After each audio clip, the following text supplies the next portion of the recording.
എല്ലാവർക്കും നമസ്കാരം. എൻ്റെ പേര് ഉമാദേവി. എല്ലാവർക്കും ഉമാമഹേശ്വരൻ ചാനലിലേക്ക് സ്വാഗതം.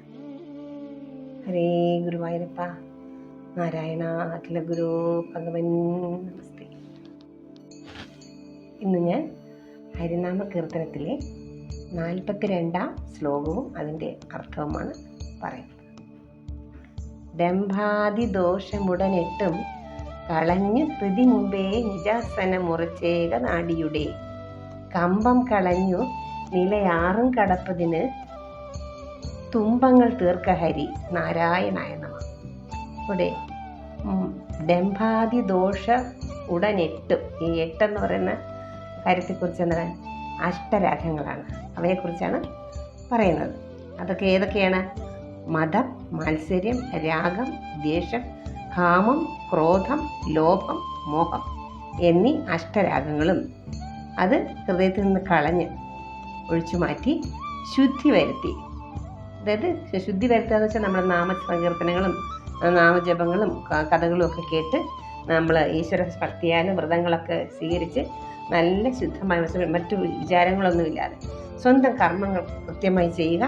അതിനനുസരിച്ച് ബാക്കി മുമ്പോട്ട് ഈശ്വര ഭക്തിയോടുകൂടി നമ്മുടെ ചിത്തത്തെ ശുദ്ധിയാക്കി തെളിച്ച് കൊണ്ടുപോകാൻ കഴിഞ്ഞാൽ മാത്രമേ നമുക്ക് ഈ രാഗദ്വേഷങ്ങളെയൊക്കെ ഇതിൽ നിന്ന് അകറ്റാൻ കഴിയൂ.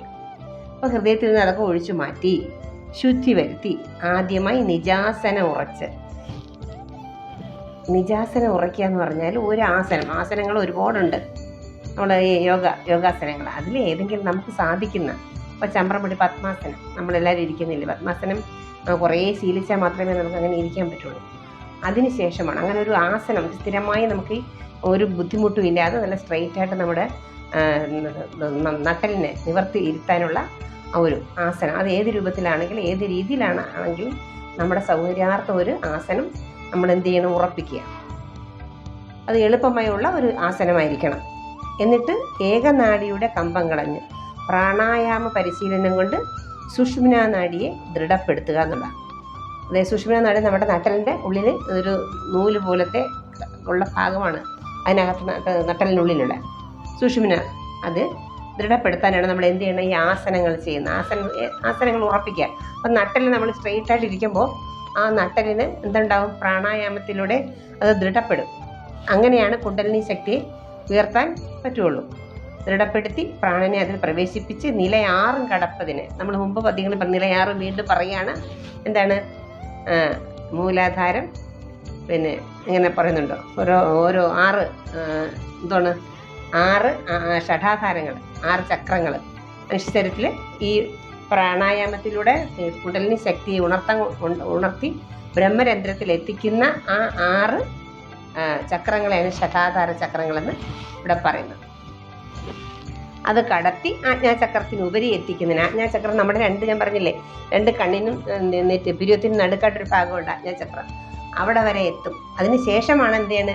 ബ്രഹ്മരന്ധ്രത്തിലൂടെ പ്രാണനെ പ്രവേശിപ്പിച്ച്, യോഗികളാണ്, നമ്മളല്ല, യോഗികളാണ് അവരത് ശീലിപ്പിച്ച് എന്താക്കും? അവിടെ കയറ്റി അവിടെ എത്തിച്ച് എന്താക്കുന്നു? ബ്രഹ്മരന്ധ്രത്തിലൂടെ സഹസ്രാരത്തിലെത്തിക്കുകയാണ്. ഇങ്ങനെ നമ്മുടെ ഈ പ്രാണനെ ആധാരങ്ങൾ 6 കടത്തി ആജ്ഞാചക്രത്തിനുപരി എത്തിക്കുന്നതിന് തുമ്പങ്ങൾ, നമ്മുടെ വിഷമങ്ങൾ, നമുക്ക് അതിലുണ്ടാകുന്ന ബുദ്ധിമുട്ടുകൾ എല്ലാം മാറ്റി സഹായിക്കണം ഹരിനാരായണനെ കൊണ്ട് നമസ്കാരം എന്നാണ് ഈ വരികളുടെ വാക്കർത്ഥം. ഇനി പറയുന്നുണ്ട്, മതമത്സരാദി അഷ്ടരാഗങ്ങളും ഹൃദയത്തിൽ നിന്നും ഒഴിച്ചു മാറ്റി ശുദ്ധി വരുത്തി ആദ്യം തനിക്ക് എളുപ്പമായി തോന്നുന്ന ഒരിരിപ്പ് അഭ്യസിച്ചുറച്ച് പ്രാണായാമ പരിശീലനം കൊണ്ട് സുഷുമ്നാ നാഡിയെ ബലപ്പെടുത്തി പ്രാണനെ അതിൽ പ്രവേശിപ്പിച്ച് ആധാരങ്ങൾ 6 കടത്തി ആജ്ഞാചക്രത്തിനുപരി എത്തിക്കുന്നതിന് വിഷമങ്ങൾ നീക്കി അനുഗ്രഹിക്കുക ഹരിനാരായണൻ നമസ്കാരം. പറയാൻ നമുക്ക് വളരെ എളുപ്പമാണ്. പക്ഷേ ഈ പറഞ്ഞു വരുന്നത് ഈ ഡംഭാതിദോഷമുട എട്ടും കളഞ്ഞ ആ പറയുന്ന 4 പോയത്തിൻ്റെ വരികളുടെ അർത്ഥമാണ് പറയുന്നത്. പക്ഷേ ഇത് പറയുമ്പോൾ നമുക്ക് കേൾക്കാൻ എളുപ്പം പോലെയല്ല അതിൻ്റെ പ്രവർത്തന രീതി. അതാണ് അതിന് ആ തുമ്പങ്ങൾ, അതിനുള്ള നമ്മുടെ ബുദ്ധിമുട്ടുകൾ, അതിനൊരുപാട് ബുദ്ധിമുട്ടുകളാണ്. ആ ബുദ്ധിമുട്ടുകളൊക്കെ മാറി നമ്മുടെ മനസ്സ് അതിന് തയ്യാറാവണം. ആ മനസ്സിനെ തയ്യാറാക്കിയെടുക്കാൻ ഒത്തിരി ബുദ്ധിമുട്ടാണ്. അപ്പോൾ അതിന് ഹരിനാരായണൻ എന്നെ സഹായിക്കണം എന്നാണ് ഈ 4 വരികളുടെ അർത്ഥം. ഒന്നുകൂടി പറയാം. മതമത്സരാദി അഷ്ടരാഗങ്ങൾ ഹൃദയത്തിൽ നിന്ന് ഒഴിച്ചുമാറ്റി ശുദ്ധി വരുത്തി ആദ്യം തനിക്ക് എളുപ്പമായി തോന്നുന്ന ഒരു ഇരിപ്പ് അഭ്യസിച്ചുറച്ച് പ്രാണായാമ പരിശീലനം കൊണ്ട് സുഷുമ്നാ നാഡിയെ ബലപ്പെടുത്തി പ്രാണനെ അതിൽ പ്രവേശിപ്പിച്ച് ആധാരങ്ങൾ 6 കടത്തി അജ്ഞാചക്രത്തിനുപരി എത്തിക്കുന്നതിന് വിഷമങ്ങൾ നീക്കി അനുഗ്രഹിക്കുക. ഹരിനാരായണന് നമസ്കാരം അല്ലേ. അപ്പോൾ നമ്മൾ എന്താണ് ഷഡാധാരങ്ങൾ എന്തെന്നൊക്കെ അറിയണം. നമ്മുടെ ഉള്ളിലെ കാര്യങ്ങൾ നമ്മൾ പഠിക്കണം, മനസ്സിലാക്കണം.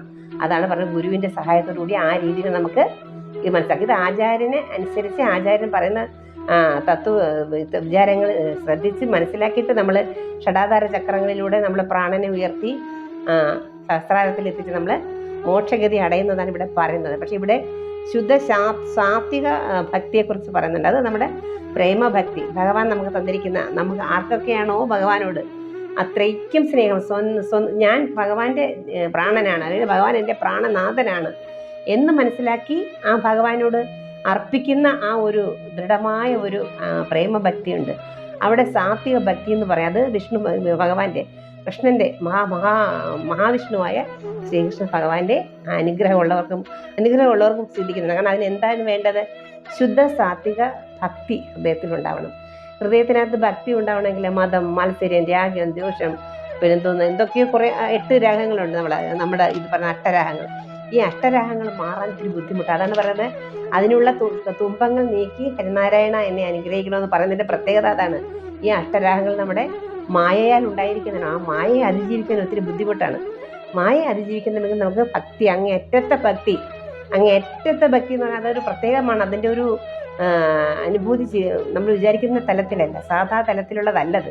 അപ്പോൾ നമ്മൾ ജീവിതം മനസ്സിലാക്കും. ഭഗവാനോട് ആദ്യമേ നമുക്ക് ആരാധനയും ഭക്തി, ഈ നവവിധ ഭക്തികളെല്ലാം നമുക്ക് ഭഗവാനോട് തോന്നും. ഭഗവാന്റെ കഥകൾ കേൾക്കാനും ഭഗവാന്റെ കീർത്തനങ്ങൾ ആലപിക്കാനും ഭഗവാന്റെ പിന്നെ പൂജാതി കർമ്മങ്ങൾ ചെയ്യാനും അതുപോലെ ഭഗവാനെ ദാസ്യം, അർച്ചനം, തർപ്പണം, ഇങ്ങനെയൊക്കെയുള്ള ആത്മനിവേദനം, സഖ്യം, ഇങ്ങനെയുള്ള 8-9 ഇതുണ്ട്, ഭക്തി വികാരങ്ങളുണ്ട്. ഇതൊക്കെ നമ്മൾ ആർജിച്ചെടുക്കണം. അത് ഭക്തി കൊണ്ട് നമുക്ക് കിട്ടും. ഭഗവാനോട് സ്നേഹം തോന്നിയാൽ മാത്രം മതി. ഒരാളെ നമുക്ക് സ്നേഹം തോന്നിക്കഴിഞ്ഞാൽ പിന്നെ അവരെക്കുറിച്ച് ഓരോന്നും നമ്മൾ അന്വേഷിക്കാൻ തുടങ്ങില്ലേ. അവരുടെ സ്വഭാവം എങ്ങനെ, അവരുടെ പ്രവൃത്തി എങ്ങനെ, അവരുടെ വിശേഷതകൾ, അതിന് അവർക്ക് എന്തൊക്കെ കഴിവുണ്ട്, അവർ എങ്ങനെയാണ് അവർ മറ്റുള്ളവരോട് പെരുമാറുന്നത്, ഇങ്ങനെയൊക്കെ നമ്മൾ ചിന്തിക്കും, പ്രവർത്തിക്കും, ആലോചിക്കും. അതുപോലെ ഭഗവാനെ നമ്മൾ അറിയാൻ ശ്രമിച്ചു തുടങ്ങിയാൽ, ഭഗവത്ഗീതയിൽ പറയുന്നുണ്ട്, ഭഗവാനെ അറിയാൻ ശ്രമിച്ചാൽ മാത്രം മതി, ബാക്കി മുഴുവൻ ആര് നോക്കിക്കോളും? ഭഗവാൻ നോക്കിക്കോളും. ആ ഒരു നമുക്കൊരു എന്തോന്ന് പറയുക ഷോർട്ട് കട്ട് വഴി നമ്മളെ സഹായിക്കാൻ ഭഗവാനുണ്ട്. അതുകൊണ്ട് ഇത് നമ്മൾ കണ്ടിട്ട് ബുദ്ധിമുട്ടി ഭയക്കണ്ട. നമ്മൾ എന്താ ചെയ്യേണ്ടത്? സാത്വിക ഭക്തി, നാമസങ്കീർത്തനവും കഥയും എല്ലാം കേട്ട് ഭഗവാനിലേക്ക് നമ്മളെ മനസ്സിനെ വിടുകയാണെങ്കിൽ, അത് ഭഗവത്ഗീതയൊക്കെ നമ്മൾ വായിക്കണം. ഈ പുസ്തകങ്ങൾ വായിക്കുമ്പോഴേ നമുക്ക് സ്നേഹം തോന്നുള്ളൂ ഭഗവാനോട്. ഇത്രയും കാരുണ്യവാനായ ഒരു ഭഗവാനെ നമുക്ക് വേറെ കിട്ടാനില്ല. അതാണ് വിഷ്ണു ഭഗവാന്റെ പ്രത്യേകത. എത്ര നമുക്ക് വേദനകളും ബുദ്ധിമുട്ടുകളും ഉണ്ടായാലും അതൊക്കെ നമ്മുടെ കർമ്മമാണ്. പെട്ടെന്ന് കർമ്മങ്ങളെ തീർത്ത് മാറ്റിച്ചിട്ട് നമുക്ക് ആത്യന്തികമായ ഒരു സമാധാനവും ഒരു സ്നേഹവും ഒരു ജീവിത സൗകര്യങ്ങളും അല്ലെങ്കിൽ ഈ മായയിൽ അതിജീവിക്കാനുള്ള എല്ലാ വഴികളും ഭഗവാൻ നേരിട്ട് തന്നെ നമുക്ക് അനുഭവവേദ്യമാക്കി തരും. പക്ഷേ നമ്മൾ അറിയില്ല. ഇത് ഭക്തർക്ക് മനസ്സിലാവും ഭഗവാന്റെ ലീലകളെക്കുറിച്ച്. ഏതൊരു കാര്യത്തിലും ഭഗവാനെ അങ്ങ് അറിഞ്ഞ് സ്നേഹിക്കുന്നവർക്ക് ഭഗവാൻ ചെയ്യുന്ന ലീലകൾ മനസ്സിലാവും. അതാണ് അവർ പുറത്ത് പറയുന്നത്. ഇങ്ങനെയാണ് അത് പുറത്ത് പറയുന്നവർക്ക് കേൾക്കുമ്പോൾ ഇവർക്ക് ഭ്രാന്താണെന്ന് പറയും. കാരണം അത്രയും നമ്മൾ സ്നേഹിക്കുമ്പോഴാണല്ലോ നമ്മൾ പിച്ചും പെയ്യും പറയുന്നത്. അതുവരെ നമ്മൾ പറയില്ല. ആ സ്നേഹം കൊണ്ടാണ് നമ്മളത് പറഞ്ഞത്. അത് ഭഗവാനിലായി കഴിയുമ്പോൾ നമ്മളെ ഈ മായ അതിജീവിക്കാൻ പറഞ്ഞതിന് പറയാൻ കാരണം ഈ മായയാകുന്ന എന്തോന്നാണ് രജോ, തമോ, സാത്വിക 3 ഗുണങ്ങളുണ്ട്. അത് പ്രകൃതിയുടെ ഗുണങ്ങളാണ്. ഈ പ്രകൃതി ഗുണങ്ങളാൽ ഒരുപാട് തവണ പറഞ്ഞിട്ടുണ്ട്. ഈ ഗുണങ്ങളാലാണ് നമ്മെ സൃഷ്ടിച്ചിരിക്കുന്നത്. അപ്പം നമ്മളെ അച്ഛൻ്റെ അമ്മയുടെ സ്വഭാവം കാണിക്കുന്നു എന്ന് പറയുന്ന പോലെ പ്രകൃതിയിലെ എല്ലാ ജീവജാലങ്ങളും നമ്മുടെ സൃഷ്ടിയുടെ എല്ലാ നിയമങ്ങളും കാര്യങ്ങളൊക്കെ നമ്മളും പ്രവർത്തിക്കും. പക്ഷേ അതിനിവിടെ പറയുന്നു, ധർമ്മപരമായി ജീവിച്ച് സത്യപരമായി പറഞ്ഞ് ജീവിച്ച് നമ്മൾ ഈശ്വരോന്മുഖമായി ജീവിക്കുമ്പോൾ അതിലെ വേണ്ടാത്ത ഭാവങ്ങളൊക്കെ മാറി ഒരു ജീവാത്മാവിന് എന്താണ് ഉദ്ദേശ ലക്ഷ്യം, അവിടെ എത്തിക്കാനുള്ള എല്ലാ കാര്യങ്ങളും ഇവിടെ ഭഗവാൻ നമുക്ക് പറഞ്ഞു തന്നിട്ടുണ്ട്. ഭഗവത്ഗീതയിലൂടെ പറഞ്ഞിട്ടുണ്ട്. ഭഗവാൻ അവതാരം എടുത്ത് വന്നതാണ്. സാക്ഷാൽ മഹാവിഷ്ണുവിൻ്റെ അവതാരമാണ് രാമനും കൃഷ്ണനും. രണ്ടല്ല ഒന്നാണ്. രാമകൃഷ്ണന്മാരിവിടെ വന്നതിൻ്റെ ഉദ്ദേശം മനുഷ്യരായ നമ്മുടെ ജീവജാലങ്ങൾക്ക് അവരുടെ ആ പരബ്രഹ്മ തത്വത്തിനെ കുറിച്ച് മനസ്സിലാക്കി തരാൻ, അതെങ്ങനെ നേടിയെടുക്കാൻ പറ്റുമെന്നും പറയാനാണ്, പഠിപ്പിക്കാനും. അത് മഹാഭാരത യുദ്ധത്തിൽ തളർന്നിരിക്കുന്ന അർജുനനോട് കൊടുക്കുന്നത് നമ്മുടെ മാനവരാശിക്ക് തരുന്ന ഉപദേശമാണെന്ന് നമ്മൾ മനസ്സിലാക്കണം. ആ വഴിക്ക് പോകുന്നവർക്ക് അത് വളരെ ഉത്തമമാണ്. അപ്പം അത് വായിക്കുന്നതും പഠിക്കുന്നവർക്ക് എന്താണ്, ഈ ഷടാധാരങ്ങൾ ചക്രങ്ങൾ ഉണർത്താതെ തന്നെ ഏത് വഴി, ഷോർട്ട് കട്ട് വഴി നമുക്ക് ഭഗവാൻ ഭക്തിയുടെ പേരിൽ അല്ലെങ്കിൽ പ്രേമഭക്തിയുടെ പേരിൽ നമുക്ക് മോക്ഷം തരും. അങ്ങനെ നമ്മൾ അതിനുവേണ്ടി തയ്യാറാവണം. അതിന് തയ്യാറാവുന്നതാണ് നമ്മുടെ ഈ കഥ കേൾക്കല്, സപ്താഹം കാണാൻ പോകല്, കേൾക്കാൻ പോകല്, പിന്നെ ഈശ്വരനാമ സങ്കീർത്തനങ്ങൾ. നമ്മൾ ഒരു ചിട്ടയായ ജീവിതചര്യ ഉണ്ടാക്കിയെടുക്കുക. രാവിലെയും വൈകുന്നേരം നാമജപം, ഈശ്വരന് ജപിച്ചിട്ട് ഈശ്വരൻ മുഖമായിട്ട് ഈശ്വരന് മുമ്പിൽ നമ്മൾ സമർപ്പിച്ചിട്ട് വേണം നമ്മൾ എന്തും കഴിക്കാൻ. നമുക്ക് എന്ത് പ്രശ്നങ്ങളുണ്ടെങ്കിൽ ആ ഭഗവാൻ സമർപ്പിച്ച് നമ്മൾ കഴിച്ചു കഴിയുമ്പോൾ നമ്മുടെ ശരീരത്തിന് അത് ദോഷമായിട്ട് ഭവിക്കില്ല. നമുക്ക് ആരോഗ്യം തന്നെ ഉണ്ടായി വരും. മനസ്സിലായില്ലേ? അതാണ് പറയുമ്പോൾ ഭഗവാന്റെ ആ സ്വഭാവ ഗുണങ്ങളൊക്കെ നമുക്ക് ആ ഭഗവാനെ നമ്മൾ അനുഗമിക്കുമ്പോൾ ആ ഗുണങ്ങളൊക്കെ നമുക്ക് ഭഗവാൻ നമ്മളിലൂടെ നമുക്ക് കാണിച്ചു തരും, പ്രവർത്തിപ്പിച്ചു തരും. എങ്ങനെയാണ് പെരുമാറേണ്ടത്, എങ്ങനെ ജീവിക്കണം, എങ്ങനെ കഴിക്കണം, എങ്ങനെ നിത്യവൃത്തികൾ ചെയ്യണം. ശ്രീരാമൻ്റെ രാമായണ കഥയിൽ നമുക്ക് ക്രിയാമാർഗോപദേശം എന്ന് പറഞ്ഞൊരു ഭാഗം കൊടുപ്പുണ്ട്. അത് എല്ലാവരും എടുത്ത് വായിച്ചു നോക്കണം. അവിടെ ശ്രീരാമൻ ഭഗവാൻ നേരിട്ട് പറയണം നമ്മളെ എങ്ങനെ ആയിരിക്കണം. കാലയെ കുളിച്ചെന്നും പറഞ്ഞ് തുടങ്ങുന്നുണ്ട് അതിൽ.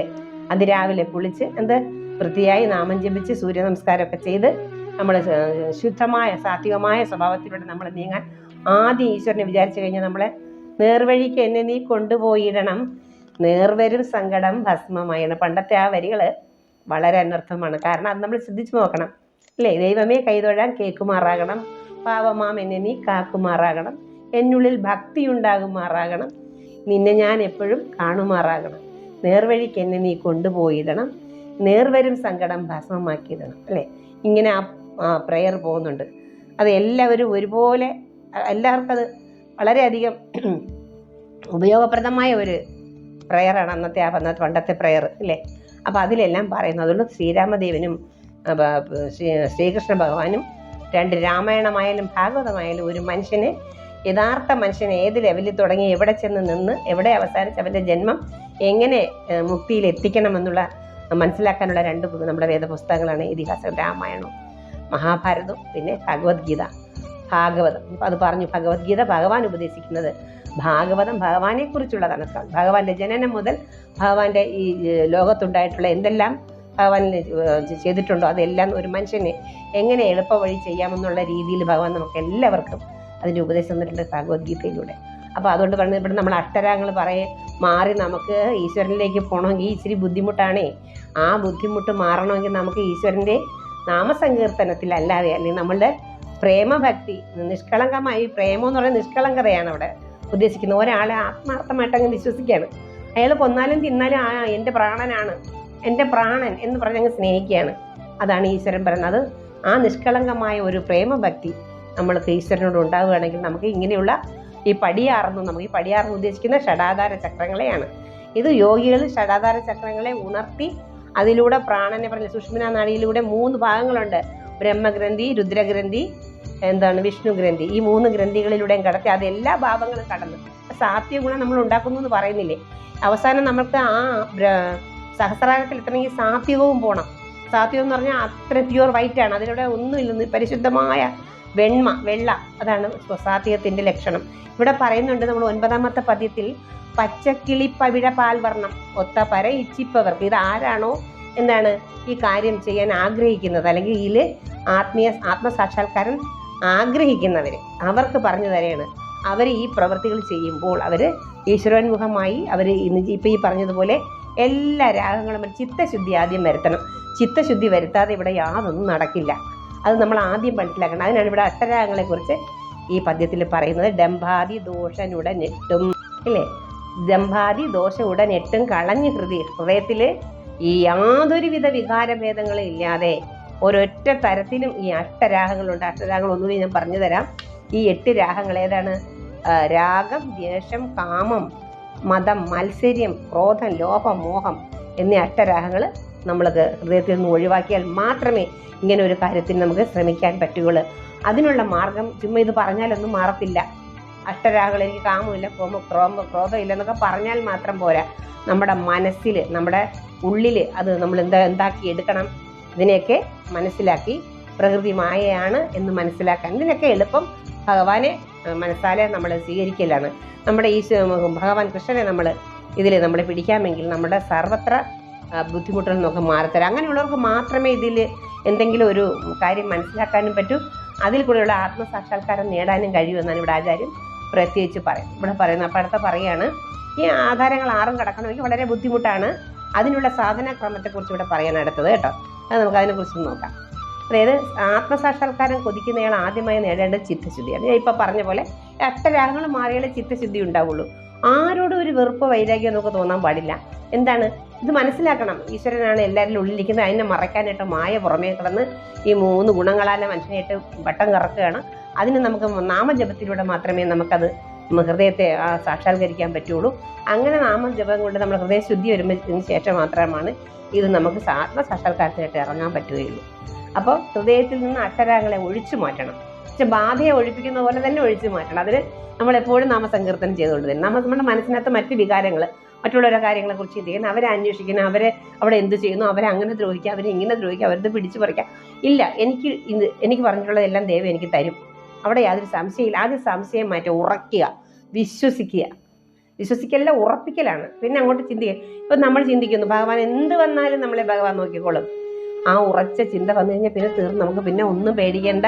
സത്യത്തിൽ എൻ്റെ ലൈഫിൽ ഞാൻ പറയുകയാണ്, എനിക്ക് കഠോരമായി എൻ്റെ ലൈഫിൽ താങ്ങാൻ വയ്യാത്തൊരു ബുദ്ധിമുട്ടും വേദനയൊക്കെ വന്നതിന് ശേഷം ഞാൻ എന്നെ ഭഗവാന് സറണ്ടറായി. എനിക്കിനി ഈ ലൈഫ് മോഹങ്ങളൊന്നും ഇല്ല, അപ്പം ഞാൻ സറണ്ടറായ ഒരു വ്യക്തിയാണ്. അപ്പോൾ അതുകൊണ്ട് എനിക്ക് അതിന് ശേഷം ഇന്ന് വരെ എന്നെ ഒന്നും മനസ്സിനെ അലട്ടിയിട്ടില്ല, ഉലച്ചിട്ടില്ല. എന്ത് വന്നാലും എന്നെ പിടിച്ചു നിർത്താനൊരു പവർ തരും. നമുക്ക് ആത്മഹത്യ ചെയ്യാൻ പറ്റില്ല. നമുക്ക് അത്രയ്ക്കും പുണ്യമായി കിട്ടുന്ന ഒരു മനുഷ്യജന്മമാണ് നമ്മുടെ ഈ മനുഷ്യജന്മം. അത് നമ്മൾ പറഞ്ഞില്ല, ആ മനുഷ്യജന്മത്തെ നമ്മൾ എന്ത് ചെയ്യണം, എന്തൊക്കെ വന്നാലും പിടിച്ചിരിക്കണം. അതിന് നമുക്കൊരു കൂട്ട് വേണം. കൂട്ടില്ലാതെ പറ്റില്ല. വെറുതെ വിട്ടിത്തരം നമ്മൾ പറഞ്ഞ് നമുക്കെല്ലാം സാധിക്കും. വെറുതെയാണ്. ഇവിടെ ഒരു പുൽക്കൊടി പോലും അടങ്ങണമെങ്കിൽ ആ ഭഗവാൻ തന്നെ സൃഷ്ടി നടത്തി, ആ ഭഗവാൻ തന്നെ അതിൻ്റെ സ്വിച്ച് ഓൺ ചെയ്യണം. നമ്മുടെ വിചാരമാണ്, നമ്മുടെ കഴിവ്. നമുക്ക് ഉള്ളിരിക്കുന്ന ഈ പവർ എന്താണ്? ഭഗവാനാണ്, ഈശ്വരനാണ്. ആ ഈശ്വരൻ്റെ എന്തെങ്കിലും ഒരു നമ്മുടെ പ്രവൃത്തി, നമ്മുടെ മനസ്സിലെ ശുദ്ധികേട് കൊണ്ട് എന്തെങ്കിലും നമ്മളവിടെ വീണു തീർന്നു. പിന്നെ കരകയറി രക്ഷ വരാൻ ബുദ്ധിമുട്ടാണ്. പിന്നെ നമ്മൾ ജ്യോത്സ്യനെ കാണാൻ പോകുന്നു, അവരെ ഓരോന്ന് പറയുന്നത് കേട്ട് അതൊക്കെ ചെയ്ത് ദർശനം നടത്തി ജപം വരുന്നു, തപം വരുന്നൊക്കെയാണ് നമ്മൾ ഒരാൾ അറ്റം പോയിട്ട് ചിലപ്പോൾ രക്ഷപ്പെട്ട് വരുന്നത്. എന്തുകൊണ്ടാണ്? അത്രയും അത് തെളിയുകയാണ്. ഭഗവാന്റെ ശക്തി, നമ്മുടെ ഉള്ളിലെ പവറിനെ നമ്മൾ ഇങ്ങനെയുള്ള ക്രിയകളാൽ തെളിച്ചെടുക്കുന്നു. അപ്പം ഇത് സാധാരണ മനുഷ്യന് ഇത് സാധിക്കും. എന്താണ്?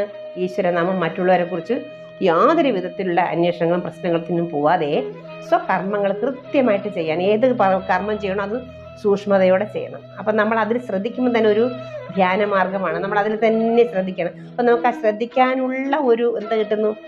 സംയമനം, മനസ്സിന് സംയമനം. അത് കിട്ടിയെടുക്കാനാണ് പ്രയാസം. അത് കിട്ടിക്കഴിഞ്ഞാൽ നമ്മളൊരിടത്ത് ചുമ്മാ വെറുതെ ഇരിക്കും. പിന്നെ സംസാരിക്കാൻ പോകില്ല ആരുടെ ആവശ്യമില്ലാതെ. ആദ്യം കിട്ടുന്ന ഗുണം അതാണ്. നമ്മൾ ആവശ്യമില്ലാത്ത കാര്യങ്ങൾ സംസാരിക്കാൻ പോലെ. പണ്ട് നമ്മൾ എന്തായിരിക്കും, എല്ലാത്തിനും മറുപടി പറയും. എന്തിനു വേണ്ടുന്നതിനും വേണ്ടാത്തതിനും ചോദിക്കാത്തതിനും പറയാത്തതിനൊക്കെ നമ്മൾ മറുപടി പറയും. പക്ഷെ ഇപ്പോൾ നമുക്ക് അങ്ങ് തോന്നും, എന്തിനാണ് വെറുതെ ആവശ്യമില്ലാത്ത കാര്യങ്ങൾ നമ്മൾ തലയിടണ്ട, അതൊക്കെ നടക്കേണ്ടതുപോലെ നടന്നോളും, നമ്മളൊന്നും അല്ല ഇത് നടത്തുന്നത് എന്നുള്ള ഒരു മനോബുദ്ധി നമുക്ക് ഈശ്വരൻ തന്നു. അപ്പോൾ അതുകൊണ്ട് നമ്മൾ ഒന്നിനെ എടുത്ത് ചാടാറില്ല. പറയാനുള്ളത് പറഞ്ഞു കൊടുക്കും. കൂടുതൽ സംശയദൃഷ്ടിയോടെയും ബുദ്ധിമുട്ടോടെയും കാണിക്കുന്നവരുടെ ആ ലെവലിൽ നമ്മൾ നിന്ന് അവരുടെ പിണങ്ങാനൊന്നും പോണ്ട. ആരോടും ഇവിടെ പിണങ്ങിയിട്ട് ഒരു കാര്യമില്ല. പിണങ്ങിയിട്ടൊന്നും ഒരു കാര്യമില്ലെന്ന് ഇതിൽ നിന്ന് നമുക്ക് മനസ്സിലാവും. നമ്മൾ വന്നത് വേറെ ഉദ്ദേശത്തിനാണ്. ഈ മായ എന്തെന്ന് മനസ്സിലാക്കാനുള്ള ഒരു സമയം കിട്ടുന്നത് വരെ ഉള്ളൂ നമ്മൾ ഇവിടെ കിടന്ന് ഇങ്ങനെ പിടിക്കുന്നത്. അത് കഴിയുമ്പോൾ അത് മനസ്സിലാകുന്ന ആരും പിന്നെ ആരോടൊന്നിനും പോവില്ല. അത് സത്യമാണ്. പിന്നെ ആരോട് സംസാരിക്കാനും വഴക്കിനൊന്നും അവർ പോവില്ല. മിണ്ടാതിരുന്നുള്ളൂ. അവർക്ക് കാര്യം മനസ്സിലായി. ഇവിടെ ഇതൊന്നും സംസാരിച്ചിട്ടും പ്രവർത്തിച്ചിട്ടൊന്നും ഒരു കാര്യമില്ല. അപ്പോൾ ഇവിടെ പറയുന്നു, ഹൃദയത്തിൽ നിന്നും അഷ്ടരാഗങ്ങളെ ഒഴിച്ചു മാറ്റണം. മതമത്സര്യാദിയാണ് അഷ്ടരാഗം. മറ്റുള്ളവരുടെ മുമ്പിൽ തൻ്റെ കേമത്വം അതാണല്ലോ ഇവിടെ ഉള്ളതില്ലേ. താൻ വലിയ കേമിയാണ്, കേമനാണ്, എനിക്കെല്ലാം ഉണ്ട്. അത് ആ കേമത്വം ഇവിടെ ആദ്യത്തെ പറയുന്നത് എന്താണ്? അഷ്ടരാഗത്തിൽ ആദ്യം പറയുന്നത് ഡംഭം അഥവാ മതം. അതാണ് മതമത്സര്യാദി. അഷ്ടരാഗങ്ങൾ മറ്റുള്ളവരുടെ മുമ്പിൽ തൻ്റെ കേമത്വം പ്രകടമാക്കുന്നതാണ് ഡംഭം അഥവാ മതം. എനിക്ക് അതുണ്ട്, എനിക്കിതുണ്ട്, എനിക്ക് എല്ലാവരെക്കാളും എല്ലാ സംഭവങ്ങളുണ്ട്, ഞാനൊരു വല്ലാത്ത ആളാണെന്നൊക്കെ പറയുന്ന ആ ഡംബ്. എന്താണ്? നമ്മുടെ താനെന്നതിൻ്റെ കൂടുതൽ തനിക്കെല്ലാം ഉണ്ടെന്നുള്ള ആ ഒരു ഇത് ഡംഭോലെ മതം. പിന്നെ വിദ്യാധനം തുടങ്ങിയ കാര്യങ്ങൾ അന്യരോട് സമത്വം നേടാനുള്ള ബുദ്ധിയാണ് മാത്സര്യം. ഇപ്പോൾ ആരെങ്കിലും കുറച്ച് പണമോ കുറച്ച് സൗന്ദര്യമോ കുറച്ച് വിദ്യാഭ്യാസമോ കുറച്ച് ജോലി കൂടിയ ജോലിയോ അല്ലെങ്കിൽ വസ്തുവകകളോ അല്ലെങ്കിൽ അങ്ങനെ പ്രശസ്തിയോ ഇതൊക്കെ ഉള്ളവരുടെ കൂടെ മത്സരിക്കാൻ പോകും. ഇതാണ് എനിക്കും അതുപോലൊക്കെ ഉണ്ടെന്ന് അല്ലേ നമ്മളിവിടെ പറയാറുണ്ട്. ആനയും ആടും കൂടെ താരതമ്യം ചെയ്താൽ എങ്ങനെ ഇരിക്കും ഇല്ലേ? അപ്പോൾ ഓരോരുത്തരുടെ ക്രമത്താൽ അവർ ഓരോ രീതിയിൽ ജീവിക്കും. നമ്മൾ ഒരിക്കലും ഈ മത്സരത്തിന് പോകരുത്. എനിക്ക് അതുപോലെ ഉണ്ട്, എനിക്ക് അതുപോലെ ഉണ്ടെന്ന് പറയാനായിട്ട് നമ്മൾ പോകാൻ പാടില്ല. നമ്മൾ അതിനുവേണ്ടി മത്സരിക്കാനും പോകരുത്. അതാണ് ഇവിടെ പറയുന്നത്. അന്യരോട് സമത്വം നേടാൻ ബുദ്ധിയാണ്, അങ്ങനെയുള്ളൊരു ബുദ്ധിയാണ് മാത്സര്യം. അടുത്ത പറയുന്നു, ചില പദാർത്ഥങ്ങളോടോ വ്യക്തികളോടോ ഉള്ള പ്രത്യേക തരം ഇഷ്ടമാണ് രാഗം. രാഗം എന്ന് പറയുമ്പോൾ കൂടെ ചേർക്കുക അനുരാഗം. ആ രാഗം വെച്ചാൽ വ്യക്തിയെ അല്ലേ, ഒരു വ്യക്തിയെ ഇഷ്ടമാണ്, അവരോട് അത് പ്രത്യേക തരത്തിലൊരു ഇഷ്ടം. ഒരു വസ്തുവിനോട്, സ്വർണം, സ്ത്രീകൾക്ക് സ്വർണത്തോട് ഭയങ്കര എല്ലാവരും ഞാൻ പറയുന്നില്ല, പൊതുവെ പറയുന്നത്. പൂച്ചയ്ക്ക് മത്സ്യം ഇല്ലേ. അപ്പം ഇങ്ങനെ അതുപോലെ അതാണ് നമ്മൾ പറയുന്നത്, ഒരു വ്യക്തിയോടോ ഒരു പദാർത്ഥത്തോടോ ഉള്ള എന്താണ് ഉള്ള പ്രത്യേക തരം ഇഷ്ടം, അതിനെയാണ് രാഗമെന്ന് പറയുന്നത്. പിന്നെ ശത്രുവിനെ എൻ്റെ നാശം കൊതിക്കുന്നു. അത് എന്തൊരു കഷ്ടമാണ്, താൻ തന്നെ നശിക്കുകയാണില്ലേ. ശത്രുവിൻ്റെ നാശം കൊതിക്കുന്ന ബുദ്ധിയാണ് ദേഷ്യം. അതൊരു വല്ലാത്ത വികാരമാണ്. പിന്നെ അത് കഴിഞ്ഞിട്ട് പറയുന്നു, കാമം സാധിക്കാതെ വരുമ്പോഴുള്ള ബുദ്ധിക്ഷോഭമാണ് ക്രോധം അല്ലേ. ദേഷ്യം കഴിഞ്ഞ് അടുത്ത പറഞ്ഞ ശാരീരിക സുഖ അഭിലാഷമാണ് കാമം. ദേഷ്യം കഴിഞ്ഞ് കാമമാണ്. അപ്പൊ സ്വന്തം സുഖങ്ങൾ, സ്വന്തം ശരീരത്തിന്റെ സുഖങ്ങളാണ് സുഖം എന്ന് വിചാരിക്കുന്ന, അതിനുവേണ്ടി എന്താണ് ബഹളം വയ്ക്കുന്നതാണ് കാമം. കാമം പിന്നെ കിട്ടാതെ വരും, ആഗ്രഹിക്കുന്നത് കിട്ടാതെ വരുമ്പോൾ ഉണ്ടാകുന്നത് എന്താണ്, അതിനെയാണ് കിട്ടിയത്. കാമം സാധിക്കാതെ വരുമ്പോഴുള്ള ബുദ്ധിക്ഷോഭം, ബുദ്ധിക്ക് ഇതാണ് ബുദ്ധിക്ഷോഭം. അതുകൊണ്ടുണ്ടാകുന്നതാണ് എന്താണ് കാമത്തെ അത് എന്തിനെയാണോ കാമിക്കുന്നത്, അത് കാമം സാധിക്കാതെ വരുമ്പോൾ ഉണ്ടാകുന്ന ബുദ്ധിക്ഷോഭമാണ് ക്രോധം. ക്രോധം ഒരു ഭയങ്കര സംഭവമാണ് ഇല്ലേ. ക്രോധം ഒരു ഏരിയ മൊത്തം അങ്ങ് നശിപ്പിച്ചു കളയും ഇല്ലേ. അവർ നിൽക്കുന്ന ഭാഗം മുഴുവൻ നശിച്ചു പോകും ക്രോധമുള്ളവർ. അതാണ് സത്യം. പിന്നെ കിട്ടിയത് വിട്ടുപോകരുതെന്ന ചിന്തയാണ് ലോഭം. ഇത് നമുക്ക് എന്തെങ്കിലും നേടിയെടുത്തത് അത് കൈവിട്ട് പോകരുതേ, പോയാൽ തീർന്നു, പിന്നെ നമ്മൾ ജന്മം തീർന്നു എന്നുള്ള വിചാരിക്കുന്ന ഒരു തരം മാനസികാവസ്ഥയാണത്, ലോഭം. പിന്നെ പറയുന്നു, ഹിതത്തെ ഹിതമായും തെറ്റിദ്ധരിക്കുന്നതാണ് മോഹം. ഈ മോഹം കൊണ്ട് നമ്മൾ ചെന്ന് വീഴുന്ന എന്തിനാണ്, തെറ്റിലായിരിക്കും. അത് നമുക്ക് തോന്നും ശരിയാണെന്ന്, ശരി തെറ്റായിട്ടും തെറ്റ് ശരിയായിട്ടും നമുക്ക് തോന്നും. അതിനെയാണ് ഈ പറയുന്നത് ലോഭം കഴിഞ്ഞിട്ട് പറയുന്നത് എന്താണ്, ഹിതത്തെ ഹിതമായും തെറ്റിദ്ധരിക്കുന്നതാണ് മോഹം. ഈ അഷ്ടരാഗങ്ങൾ വിവേകത്തെ കെടുത്തി ഉള്ളിൽ ഇരിക്കുന്ന സത്യത്തെ മറച്ചു കളയുന്നു. ഈ അഷ്ടരാഗങ്ങളെല്ലാം മായയാൽ ഉണ്ടാകുന്നതാണ് ഞാൻ ആദ്യം പറഞ്ഞില്ല, നമ്മൾ ആചാര്യം പറഞ്ഞു. അപ്പൊ അതുകൊണ്ട് നമ്മുടെ ഉള്ളിലിരിക്കുന്ന സത്യം എന്താണ്, ആചാര്യം പറഞ്ഞ വസ്തുബോധം, ആത്മതത്വം, ആത്മാംശം എന്ന ആ ബോധം എന്ത് ചെയ്യണം, മറഞ്ഞു പോകും. ഈ കാര്യങ്ങളിൽ കിടന്ന് മനസ്സ് അതാകുമ്പോൾ അതിനുള്ളിലിരിക്കുന്ന ബോധം, മനസ്സാണല്ലോ കണ്ണ് അല്ലേ, നമ്മുടെ ജ്ഞാനേന്ദ്രിയങ്ങളുടെ കണ്ണുകളും പിന്നെ മൂക്കും അത് ഇത് പ്രകൃതി കാണുന്നതെല്ലാം നമ്മൾ പഞ്ചേന്ദ്രിയങ്ങൾ. ഈ പഞ്ചേന്ദ്രിയങ്ങളെ മനസ്സെന്ന ജ്ഞാനേന്ദ്രിയം കൊണ്ടാണ് നമ്മൾ അറിയുന്നത്. ആ ജ്ഞാനേന്ദ്രിയം ഇതിൽ തന്നെ കിടന്ന് കറങ്ങുമ്പോൾ ബോധതലത്തിലേക്ക് നമ്മൾ പോകുന്നില്ല. എന്താണ്, ആ മനസ്സിനെ നിയന്ത്രിക്കുന്നതാണ് ബോധതലം. നമ്മൾ ആ മനസ്സിനെ നിയന്ത്രിക്കുന്നതാണ് ബോധതലം. നമ്മൾ ആനന്ദ ചിന്മയ ഹരേ എന്ന് നാലാമത്തെ പദ്യത്തിൽ പറയുന്നുണ്ട്. ആ തരത്തിൽ നമ്മൾ ചിന്തിക്കാനുള്ള നമ്മളെ മനസ്സിനെ എന്താക്കും, തെറ്റിദ്ധരിപ്പിച്ചു കളയും ഈ മായ. അപ്പം നമുക്ക് അങ്ങനെ ഒരു ചിന്തയേ ഉണ്ടാകുന്നില്ല. നമ്മുടെ ഉള്ളിലിരിക്കുന്ന ആത്മസ്വരൂപത്തെക്കുറിച്ചുള്ള ചിന്തയെ ഉണ്ടാകുന്നതിന് ഇവിടെ ഭൂമിയിൽ ഈ അടിയും വഴക്കും ബഹളവും യുദ്ധവും ഒക്കെ അങ്ങോട്ട് തനിക്ക് തൻ്റേതെന്നുള്ള ആ ഒരു മിഥ്യാബോധം, അതാണ് മിഥ്യാബോധം തന്നെയാണ് പറയേണ്ടത്.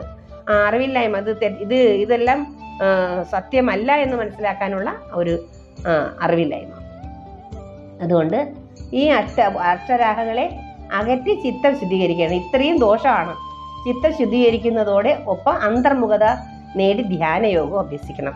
അതായത് നമ്മളിപ്പം ഈശ്വര ഭക്തരാണെന്നുണ്ടെങ്കിൽ നമ്മൾ കൂടെ ഒരു നിശബ്ദമായ സമയത്ത് കുറച്ചു നേരം നമ്മൾ പത്മാസനം പോലത്തെ ഒരു ആസനം പറഞ്ഞല്ലോ ഉറപ്പിക്കണമെന്ന്, ആ ആസനം ഉറപ്പിച്ചിട്ട് നമ്മൾ കണ്ണടച്ച് ധ്യാനം അഭ്യസിച്ച് അത് എത്രയോങ്കിലും കാലം നമ്മൾ ചെയ്യണം. അത് ഈ പറയുന്നത് എന്താണ്, ഷടാധാരങ്ങളിൽ കടന്ന് എവിടെ സഹസ്രാരത്തിൽ എത്താനുള്ളതാണ് ഈ പറയുന്നത്. ഈ പിന്നെ നമ്മുടെ ആചാര്യന്റെ ഉപദേശമാണ് ഈ പറയുന്നത്. പക്ഷെ ഞാൻ പിന്നും പറയുന്നുണ്ട്, ഭഗവാൻ പറയുന്നുണ്ട്, ഷോർട്ട് കട്ട് വഴി നമുക്ക് പെട്ടെന്ന് എവിടെ കയറാൻ പറ്റും, എവിടെ എത്താൻ പറ്റും, സഹസ്രാരത്തിലെത്തി നമുക്ക് മോക്ഷം അടയാനുള്ള ഭാഗ്യം ഭഗവാൻ നാമപാരായണത്തിലും പ്രേമഭക്തിയിലൂടെ നമുക്ക് നേടാൻ ഭഗവാൻ പറഞ്ഞു തന്നിട്ടുണ്ട്. ആ രീതിയിൽ നമ്മൾ ശ്രദ്ധിക്കണം. നമ്മൾ പോലും അറിയാതെ നമ്മൾ അവിടെ എത്തും. അതാണ് അവിടെ ഈ ആചാര്യന്മാരെ അറിയാത്ത തലത്തിലുള്ള ഒരു തലമാണ് ശുദ്ധ സാത്വിക ഭക്തി. അത് അതിനെക്കുറിച്ച് അടുത്ത് പറയും. അത് 9ാമത്തെ പദ്യത്തിൽ പറഞ്ഞിട്ടുണ്ട്, നമ്മൾ മുമ്പും പറഞ്ഞതാണ്.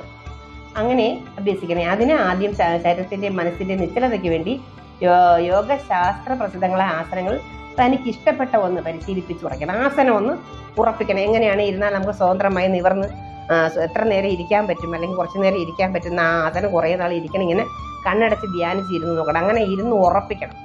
ഉറപ്പിച്ചതിന് ശേഷം മാത്രമാണ് ഇത് പരിശീലിക്കുന്നത്. ധ്യാനം നല്ലപോലെ ഉറച്ചാൽ കുണ്ടലിനി പ്രാണശക്തി ഉണർന്ന് ഷഡാധാരങ്ങൾ കടന്ന് സുഷുമ്നാനാഡി വഴി സഹസ്രാര പത്മത്തിലെത്തുന്നതോടെ സത്യാനുഭവം പൂർണ്ണമാവും. ഈ സത്യാനുഭവം നമുക്ക് ഷോർട്ട് കട്ട് വഴി ഭഗവാൻ പറഞ്ഞിട്ടുണ്ട്. ഭക്തി പ്രേമ ഭക്തിയിലൂടെ നമുക്ക് എത്താൻ കഴിയും. നാമം ജപിച്ചും നാദത്തെ ബ്രഹ്മത്തിൽ ലയിപ്പിച്ചും ഇല്ലേ, നാമസങ്കീർത്തനം ചെയ്തും ഈശ്വരനെ ധ്യാനിച്ചും പ്രാർത്ഥിച്ചും വ്രതമെടുത്തും നമുക്ക് എന്താവാൻ പറ്റും? നമ്മുടെ ശരീരശുദ്ധി മനഃശുദ്ധിയൊക്കെ ഉണ്ടായി നമുക്ക് ആ തലത്തിലെത്താൻ നമ്മെ ഭഗവാൻ സഹായിക്കും. ആരാണോ അതിന് ശ്രമിക്കുന്നു അവരെ കൂടെ ഭഗവാൻ ഉണ്ടാവും. അവരെ എത്തേണ്ട സ്ഥലത്ത് ഭഗവാൻ എത്തിക്കും എന്നുള്ള വിശ്വാസമല്ല, ഉറപ്പുണ്ടായിരിക്കണം. ഉറപ്പോടുകൂടി ഇറങ്ങിക്കോണം. പിന്നെ ഒന്നും വിഷമിക്കണ്ട. നമുക്ക് മറ്റുള്ളവരുടെ കാര്യം അന്വേഷിച്ച് അവരുടെ വായിരിക്കുന്നതും കേട്ട് വളരെ ദുഃഖിച്ച് കരഞ്ഞ് ഈ ജന്മത്തെ എന്തിനാണ് കളയുന്നത്? പക്ഷേ നമ്മൾ കുളിച്ചെന്നൊരു നാമവും ജപിച്ച് നമ്മുടെ കാര്യം ആവശ്യത്തിന് ആഹാരം കഴിച്ചാൽ മതി. 50 വയസ്സ് കഴിഞ്ഞാൽ വളരെ സാത്വികമായ ഭക്ഷണം കഴിച്ചാൽ മതി. പിന്നെ അവിടെ ഇറച്ചിയും മീനും മുട്ടയുടെ ഒന്നും ആവശ്യമില്ല. സത്യത്തിൽ വേണ്ട. കാലുമുട്ട് വേണമെന്ന് അതുകൊണ്ടൊന്നും അല്ല. അതൊക്കെ തെറ്റിദ്ധാരണയാണ്, മനസ്സിലാക്കണം. അപ്പം നമ്മളൊരു നല്ല പ്രായമൊക്കെ കഴിഞ്ഞ് നമ്മുടെ കുടുംബത്തിൻ്റെ എല്ലാം കഴിഞ്ഞ് നമ്മൾ എന്താവണം? ആ നിലയിലേക്ക് പോകുമ്പോഴാണ് അടുത്ത തലമുറയ്ക്ക് അങ്ങനെ ഒരു ചിന്തയും ആ തരം വീക്ഷണവും അടുത്ത സമാധാനത്തോടുള്ള ഒരു കുടുംബബന്ധങ്ങളൊക്കെ നമുക്ക് ഉണ്ടായി കിട്ടുള്ളൂ. അതല്ല സന്യാസത്തിന് ഒരിടവും പോകാനൊന്നും ഇല്ല. ആശ്രമം വീട്ടിലാണ്. സോ ആശ്രമം മനസ്സിലാണ് ആശ്രമം. അത് വീട്ടിലെ കർമ്മങ്ങളെല്ലാം ചെയ്തിട്ട് രാവിലെയും വൈകിട്ടും നമുക്ക് എല്ലാവർക്കും അത് ശീലിച്ചാൽ നമുക്ക് ഷോർട്ട് കട്ട് വഴി ഭഗവാൻ നമുക്ക് എന്ത് തരും? നമ്മുടെ ഈ ജന്മങ്ങളെയൊക്കെ അവസാനിപ്പിച്ച് തരും ഭഗവാൻ. അതിന് ഉറപ്പാണ്. അതിന് യാതൊരു സംശയവും വേണ്ട. അതിന് ശ്രമിക്കും. അല്ലാത്ത തരത്തിൽ പോകുന്നതിനെ കുറിച്ചാണ് ഇവിടെ ആചാര്യൻ പറയുന്നത്. യോഗ അഭ്യാസനത്തിലൂടെയും ആചാര്യന്റെ ഉപദേശത്തിലൂടെയും വസ്തുബോധം അറിയിച്ചും പഠിപ്പിച്ചും കൊണ്ടുപോകുന്ന ഗുരുവിന്റെ ജ്ഞാനത്തിലൂടെയാണ് ഈ പറയുന്ന തത്വം സാധനാക്രമം ഇവിടെ പറയുന്നത്. ഈ സാധനാക്രമമൊന്നും നമുക്ക് സാധാരണ പ്രേമഭക്തിയുള്ളവർക്ക് ഇത്രത്തോളം സാധനാക്രമം വേണ്ട. അതൊക്കെ ഭഗവാൻ നമ്മുടെ മനസ്സിനെ എത്തിച്ചുകൊള്ളും. നമുക്കൊരു മനസ്സ് മാത്രം മതി. അതാണ് ഇവിടെ എടുത്തെടുത്ത് ഞാൻ ഇങ്ങനെ പറയുന്നത്. ആസനം ഉറച്ചു കിട്ടിയാൽ ഒരിടത്ത് ഉറച്ചിരുന്ന് സഗുണമോ നിർഗുണമോ ആയ ധ്യാനം പരിശീലിക്കും. ഇവിടെ ഞാൻ പറഞ്ഞത് 2 രീതിയിൽ ധ്യാനമുണ്ട്. രൂപം ഇച്ഛിച്ചുകൊണ്ടും രൂപം ധ്യാനിച്ചുകൊണ്ടും ഒരു രൂപം ഇല്ലാതെയും നമുക്ക് യോഗാസനം ഈ ഷഡാധാര ചക്രങ്ങളെ നമുക്ക് ഉണർത്താൻ പറ്റുമെന്നാണ് പറയുന്നത്. നല്ലപോലെ ധ്യാനം പരിശീലിക്കാം. ധ്യാനം നല്ലപോലെ ഉറച്ചാൽ കുണ്ടലിനി ശക്തി പ്രാണശക്തിയാണ് കുണ്ടലിനി. നമ്മളെ മഹാമായയുടെ, അതായത് ഭഗവാന്റെ തന്നെ യോഗമായയുടെ പ്രാണനാണ് നമ്മുടെ മൂലാധാര താമര ചകയിലിരിക്കുന്ന കുണ്ടലിനി ശക്തി എന്ന് മനസ്സിലാക്കണം. ഇത് എത്തേണ്ടിടത്ത് എത്തുകയാണ്, മനസ്സിലാക്കണം. ശക്തി ശിവനിൽ ലയിക്കുകയാണ്, മനസ്സിലായി. അപ്പം ഈ 3 ഗുണങ്ങളും കടന്ന് ആ ഗുണങ്ങളും നിർവീര്യമായാൽ മാത്രമേ അവിടെ ചെന്ന് ശിവശക്തി സംഗമം ഉണ്ടാവുള്ളൂ. ആ ഒരു സങ്കല്പം ഈ ഷഡാധാര ചക്രങ്ങളിലൂടെ ഉണർത്താതെയും ഭക്തരായിട്ടുള്ളവർക്ക് കൊടുത്തിട്ടുണ്ട്. അതാണ് നാദയോഗികളെ കുറിച്ച് പറയുന്നത്. നാദയോഗികൾ അവർ സംഗീതം അഭ്യസിച്ച് ആ നാദത്തെ ഉപാസിച്ച് അവർ ബ്രഹ്മത്തിൽ ചേർന്നവരാണ്. അവിടെ അവരാരും ഇങ്ങനെ കുണ്ടലിനെ ഉണർത്താനായിട്ട് കാത്തു ഇങ്ങനെ ഇരുന്നില്ല. അവർക്ക് പെട്ടെന്ന് തന്നെ ആ ഗുണങ്ങൾ പെട്ടെന്ന് നമ്മുടെ ഉള്ളിൽ ഉണ്ടാകും. അവരുടെ ചര്യ അതാണ്. ആരാണോ ആസനം, അതൊരു ആസനമാണ്. നമ്മൾ ചമ്രം പടിഞ്ഞിരുന്നാണല്ലോ സംഗീതം അഭ്യസിക്കുന്നില്ല. എല്ലാവരും ആ ചമ്രം പടിഞ്ഞിരിക്കുന്ന ഒരു ആസനമാണ്. ആ ആസനത്തിൽ നമ്മൾ ഇരുന്ന് ശ്വാസത്തെ കൂടുതൽ പിടിച്ചു നിർത്തിയിട്ടാണ് നമ്മൾ പാട്ട് പാടുന്നത് ഇല്ലേ. ഫ്ലൂട്ടിൽ ഊതുമ്പോൾ ശ്രദ്ധിക്കുന്നു, കാറ്റ് വലിച്ചു വെച്ചിട്ടാണ് ഫ്ലൂട്ട് ഊതുന്നത്. അതുപോലെ തന്നെ എല്ലാത്തിനെയും നമ്മൾ പ്രാണനെ കുറേ നേരം നമ്മൾ വലിച്ചു പിടിച്ചിട്ട് നിർത്തിക്കൊണ്ടാണ് നമ്മൾ പാട്ട് പാടുന്നത് അല്ലേ. അപ്പം അതിന്ന് ഈ യോഗികൾ ആചരിക്കുന്ന അതേ മുറ നമുക്ക് സംഗീതത്തിലൂടെ ഭക്തിയിലൂടെ കിട്ടുന്നില്ലേ, സാമവേദത്തിലൂടെ. ഋഗ്വേദം ഇതൊക്കെ ഉണ്ടല്ലോ, അതിലൂടെയൊക്കെ നേടിയെടുക്കുന്നതിനേക്കാളും നാമസങ്കീർത്തനത്തിലൂടെ നമുക്ക് സാമവേദം നമ്മൾ അഭ്യസിക്കുന്നുണ്ട്. അറിഞ്ഞോ അറിയാതെയോ നമ്മൾ വേദത്തിലാണ് നിൽക്കുന്നതില്ലേ, സംഗീതം പഠിക്കുന്ന ഒരു സാമവേദം. ആ വേദം നമ്മളെവിടെ എത്തിക്കും? നാമപാരായണം, സങ്കീർത്തനം, ഇതൊക്കെ നമ്മെ ഭഗവാന്റെ പരബ്രഹ്മത്തിലെ ജീവാത്മാവിനെ എത്തിക്കാൻ സഹായിക്കും. ഇത് ഇടയ്ക്ക് പറയുന്നത് രണ്ടും രണ്ടായിട്ട് ചിന്തിച്ച് മനസ്സിലാക്കണം എന്നുള്ള രീതിയിലാണ്. അത് കഴിഞ്ഞിട്ട് പറയുന്നു, ഇപ്പം ഇവിടെ ഏകനാടിയുടെ കമ്പം കളഞ്ഞു നിലയാറും കടക്കൽ, അതിനെയാണ് ഈ പറയുന്നത് വെച്ചാൽ ഈ രാഗങ്ങൾ അക്ഷര ചിത്തശുദ്ധിയിലെത്തി ആസനം ഉറപ്പിച്ച് പ്രാണനെ കുണ്ടലിനി ശക്തിയെ സുഷ്മിന നടിയിലൂടെ കയറ്റി ഈ 6 ചക്രങ്ങളിലും കൂടി കയറ്റി ഷഡാധാരത്തിൽ സഹസ്രാരത്തിൽ എത്തിക്കുന്ന ആ ജീവൻ മോക്ഷ പ്രക്രിയ, നിർവ്വാണ പ്രക്രിയയാണ് ഇവിടെ ഈ പറഞ്ഞുകൊണ്ട് വരുന്നത്. കുണ്ടലിനി യോഗത്തിന്റെ വിശദതരം 9-ാം പദ്യത്തിന്റെ മേഖല. 9-ാം പദ്യത്തിലെ വ്യാഖ്യാനമാണ് ഞാൻ ഇവിടെ സംസാരിച്ചത്. പച്ചക്കിളി പവിഴ പാൽവർണ്ണം, അതായത് പച്ച ചുവപ്പ് വെള്ള, ഈ 3 ഗുണങ്ങൾ ഏതിനാണ്? രജോ തമോ പിന്നെ സാത്വിക ഗുണം, ഇത് മൂന്ന് ഗുണത്തെയാണ് പച്ച, കിളി, പവിഴ, പാൽ, വർണ്ണം എന്ന് 3 പറഞ്ഞത്. ഇതിന് എന്താണ് സത്വരജോ തമോ എന്ന് ബ്രഹ്മ, വിഷ്ണു, മഹേശ്വരൻ എന്നുള്ള സങ്കല്പമാണ്. ഇതെല്ലാം ഒന്നാണ്. അവസാനം നമ്മൾ ഈ ആധാര ചക്രങ്ങളെല്ലാം കടന്ന് സഹസ്രാരത്തിൽ എത്തിക്കഴിയുമ്പോൾ ഈ പറഞ്ഞതെല്ലാം ഒന്നായ ഹരിനാരായണനാണെന്ന് നമുക്ക് മനസ്സിലാകുന്ന അവസ്ഥയാണ് നിർവ്വാണഗതി. അപ്പൊ ഈ 3 ഗുണങ്ങൾ ഉണ്ടെങ്കിൽ ഈ 3 ഗുണങ്ങളെ അതിജീവിക്കണം. അപ്പൊ ഇതിൽ ഏറ്റവും എളുപ്പം നമുക്ക് ഈശ്വര ബ്രഹ്മ സാക്ഷാത്കാരം കിട്ടാൻ സാത്വിക ഗുണമാണ്. സാത്വിക ഗുണം എന്ന് പറയുന്നത് വിഷ്ണുവിന്റെ ഗുണമാണ്. വിഷ്ണു ഗ്രന്ഥി എന്ന് പറയുന്നത് സാത്വിക ഗുണത്തിന് ആധാരമാണ്. അപ്പൊ ഇതിന്റെ രണ്ടാമത് പറയുന്നുണ്ട്, ഇവിടെ അതുപോലെ പറയുന്നുണ്ട്. എന്താണ്? നമുക്ക് സാത്വിക ഗുണത്തിലൂടെ പോകും. ഈ പച്ചക്കിളി, പവിഴ, പാൽ വർണ്ണം ഈ 3 വർണ്ണം യോഗികൾക്ക് കാണാൻ കഴിയുമെന്ന് ഇവിടെ പറയുന്നുണ്ട്. പക്ഷേ വിഷ്ണുവിനെ ഉപാസിച്ച് സാത്വിക ഗുണത്തിലൂടെ നമ്മൾ പ്രേമഭക്തിയിലൂടെ പോകുന്നവർക്ക് ഈ കളറൊന്നും കാണേണ്ടി വരില്ല എന്നാണ് പറയണത്. നേരിട്ട് കുണ്ടലിനി മറ്റു അവസ്ഥകളിൽ വിശ്രമിക്കാതെ ഓരോ അവസ്ഥകളിൽ വിശ്രമിച്ചാണ് സഹസ്രാരത്തിൽ എത്തുന്നത്. കുണ്ടലിനി ശക്തി എന്താണ്? ബ്രഹ്മഗ്രന്ഥി, രുദ്രഗ്രന്ഥി, വിഷ്ണുഗ്രന്ഥി.